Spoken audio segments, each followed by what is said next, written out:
Bonjour mon frère, bonjour ma soeur. Toujours dans le cadre de notre grand thème que nous avons commencé depuis un certain temps. Et le grand thème en question, nous avons pu l'intituler « Rentrer en conflit avec l'Éternel est un combat perdu d'avance ». Et aujourd'hui, nous allons développer un autre sous-thème que nous intitulons « Les livres de vie et l'agneau immolé ». Et pour les développer, je nous demande de prendre nos Bibles, au livre d'Apocalypse, chapitre 5, du verset 2 à 7. Là, la Bible nous présente un ange qui était à la recherche de quelqu'un, qui était à la recherche d'une personne qui pouvait aller prendre de la main droite de l'Éternel des armées les livres qu'il détenait afin d'en rompre les 7 sceaux dans le but de découvrir ce qui a été inscrit dedans. Mais la Bible nous dira ceci. Il va d'abord commencer par s'adresser au ciel, les sièges des anges.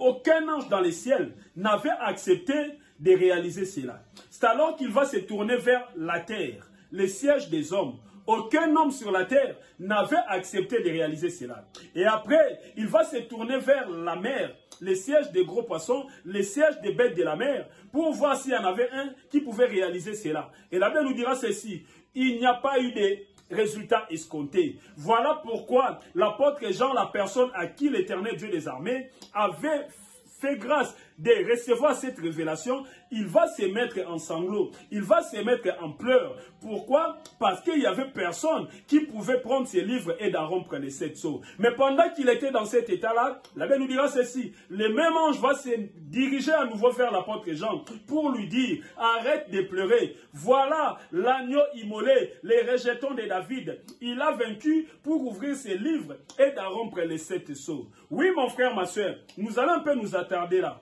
Depuis, nous ne cessons de parler du livre de vie et de l'agneau immolé. Mais c'est quoi les livres de vie? Mais c'est quoi ces livres de vie? Oui, mon frère, ma soeur, selon l'Apocalypse, les livres de vie, c'est un livre où l'Éternel Dieu des armées avait inscrit la chronologie de tous les événements qui devaient se succéder jusqu'à la fin du temps, jusqu'à ce que nous appelons communément la fin du monde. Donc, tous les événements chronologiques liés au temps de la fin sont inscrits dans les livres de vie. Et mon frère, ma soeur, voilà pourquoi si l'ange n'arrivait pas à trouver une personne digne d'ouvrir ses livres, c'est parce que pour ouvrir ces livres, mon frère, ma soeur, il y avait une condition. Il y avait une seule condition. Il fallait être immolé. Voilà, mon frère, ma soeur, comme dans les cieux, aucun ange n'a été immolé. Comme sur la terre, aucun homme n'a été immolé.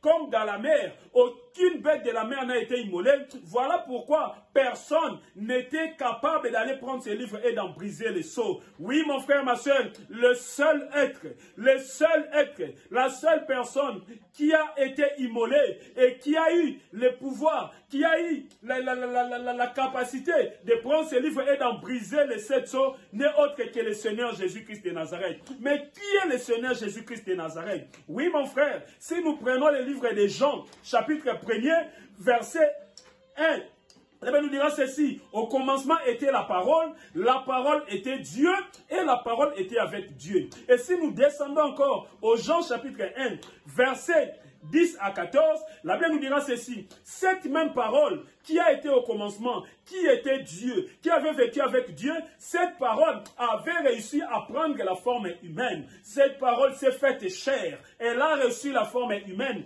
elle a vécu avec les hommes, mais les hommes ne l'ont pas reconnue. Voilà pourquoi, mon frère, ma soeur, la Bible nous dira encore au livre de Philippiens, chapitre 2 du verset 5 à 11, parce que l'Éternel Dieu des armées avait régné sa vraie nature. Il a accepté de prendre la forme humaine jusqu'au point de se donner en sacrifice, de se donner en rançon afin de sauver l'humanité. Voilà pourquoi, étant homme sur la terre, il avait reçu un nom qui est au-dessus de tout autre nom, afin qu'à son nom, les démons soient neutralisés, afin qu'en son nom, le salut soit donné à l'homme, afin qu'en son nom, la rémission du péché soit accordée. Oui, mon frère, ma soeur, notre grand thème au début, nous avons dit, il est intitulé « Rentrer en conflit avec l'Éternel est un combat perdu d'avance ». Oui, mon frère, toi qui ne veux pas recevoir Jésus-Christ dans ta vie comme Seigneur et Sauveur personnel, rassure-toi, il est le seul qui détient les secrets chronologiques des événements liés à la fin du temps. Rassure-toi, mon frère, ma soeur, il est le seul en qui l'Éternel Dieu des armées, le créateur de l'univers entier, a donné le pouvoir de juger le monde. Il est le seul qui a le pouvoir de t'accorder la vie éternelle. Oui, mon frère, le fait de rejeter la personne de Jésus, le fait de régner la personne de Jésus, oui, mon frère, c'est une façon de rentrer en conflit avec l'Éternel. Or, en rentrant en conflit avec l'Éternel, tu n'en sortiras jamais vainqueur. Voilà, mon frère, ma soeur, je t'appelle ce soir, toi qui as toujours reçu, qui as considéré Jésus-Christ de Nazareth comme une simple personne, comme un simple humain, comme un simple prophète. Mais ce soir, mon frère, moi je te dis, le Seigneur Jésus-Christ de Nazareth est la voie absolue, la voie par excellence pour ton salut. Est la voie absolue, la voie par excellence pour te permettre de dominer sur Satan le diable, de dominer sur les sorciers, de dominer sur les démons. Oui, mon frère, ma soeur, Jésus-Christ de Nazareth est la voie par excellence pour recevoir la rémission ou le pardon de tes péchés, mon frère, ma soeur. Voilà, mon frère, toi qui jusque-là rejetais la personne de Jésus-Christ, considérais Jésus-Christ comme un simple humain. Ce soir, l'Éternel t'appelle à la repentance. Reçois le Seigneur Jésus-Christ dans ta vie si tu ne veux pas perdre cette bataille-là, si tu ne veux pas perdre ce combat-là. Car, mon frère, ma soeur, dans les livres de vie, parmi les événements chronologiques qui sont inscrits dedans, on nous parle du jugement dernier. Oui, mon frère, le Seigneur Jésus-Christ viendra pour juger quiconque qui n'a pas voulu les recevoir dans sa vie comme son Seigneur et Sauveur personnel. Oui, mon frère, saisis l'occasion. La Bible nous dit ceci: rachetez le temps car les jours sont mauvais.